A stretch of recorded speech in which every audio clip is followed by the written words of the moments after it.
አንቺን እኮ ነው የምጠብቀው። ምን ነው ለምን ፈለክ? ምን ማለት ነው? ምግብ አቅርቦ ለምን ፈለክ ማለት? ምን ነው ያላቀረብኩልህ የጎደለ ነገር አለ? አረ የለም። ግን ከመቼ ጀምሮ ነው ምግብ አቅርበሽ አንቺ እዚህ ጋር መቀመጥ ጀመርሽ?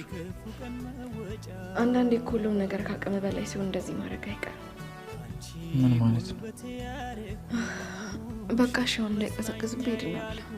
ከመቼ ጀምሮ ነው ብቻዬን በልቼ የማውቀው? አሁን እኮ የሚያባላ ሰው አለ። ብቻውን አይደለም። በቃ ሄድና ከሷ ጋር ብላ። ምን ማለት ነው? ማን ቢኖር እኮ እኔ ካንቺ ጋር ነው መብላት የምፈልገው። ኪራ ግን እውነትህን ነው የምትለኝን ነገር እንዳደርግ ከኔ የምትጠብቀው? አዎ ፍቅር ከልቤ ነው። ባንዴ ባህሪሽ ተለውጦ ማላቅር ሰው ስትሆኝ ምን ላድርግ? እና እንደዚህ እንደሆን ምን እንዳደረገችኝ ሳታውቀው አልቀረም።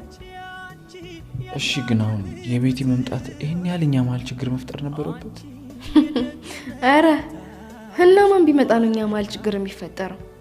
ጽናቴ አንድ ነገር ልንገርሽ፣ አንቺ ነሽ የሷን መምጣት ይሄን ያህል ቦታ ሰጥተሽው መሀላችን ችግር እንዲፈጠር እያደረግሻለሽ። ይሄ ደግሞ ልክ አይደል።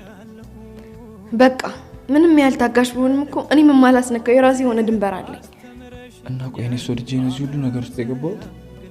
እና አንተ እኮ እሷን ለመረዳት ትችል ነበር።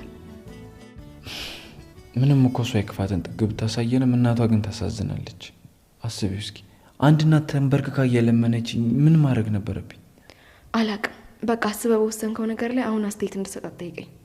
እኔንም ትንሽ ለመረዳት ሞክሪያ እኮ። በቃ አንተንም እንደምረዳ እኔንም ተረዳኝ።